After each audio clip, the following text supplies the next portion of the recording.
జయ శ్రీతారాం. భగవద్గీత యొక్క తాత్పర్యం. మాత్రా స్పర్శంతు కౌంతేయ శీతోష్ణ సుఖ దుఃఖదః ఆహమాపాయినో నిత్యం సంసస్తి భారత. కౌంతేయ, విషయేంద్రియ సంయోగం వలన శీతోష్ణములు సుఖ దుఃఖములు కలుగును.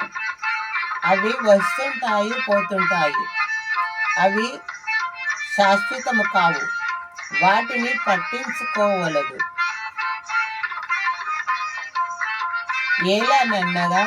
ఏలాననగా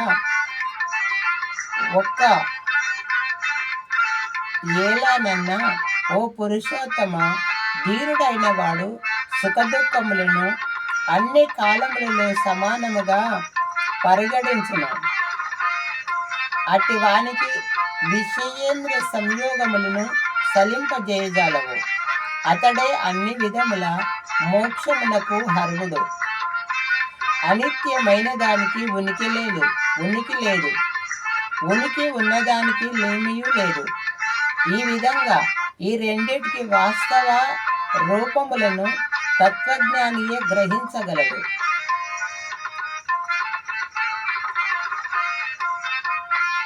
నాశరహితమైన తత్వమును జగతంతా వ్యాపించి ఉన్నది. నాశరహితమైన తత్వము జగతంతా వ్యాపించి ఉన్నది. శాశ్వతమైన ఆ పరమాత్మ తత్వము నాశరహితమైన తత్వము జగతంతయు వ్యాపించి ఉన్నది. శాశ్వతమైన ఆ పరమాత్మ తత్వమే నాశనము కానిది. ఆ పరమాత్మ తత్వాన్ని ఎవ్వరూ నాశనము ఎవ్వరూ నాశనము చేయగలరని తెలుసుకొనుము ధనంజయ. ఈ శరీరములన్నీ నశింపవలసినయే అర్జున. కానీ మన ఆత్మ మాత్రము నాశరహితము. అవి అప్రమేయము, అనిర్వచనము. ఈ సత్యమును గ్రహించి యుద్ధ సంసిద్ధుడవై లెమ్ము అర్జున. ఆత్మ ఇతరులను చంపును అని భావించేవాడు, ఆత్మ ఇతరుల చేత చంపబడును అని భావించేవాడు ఇద్దరు అజ్ఞానులే, మూర్ఖులే. ఏలననగా ఆత్మ ఎవ్వరిని చంపదు, ఎవ్వరి చేత చంపబడదు. ఆత్మ ఏ కాలం నందు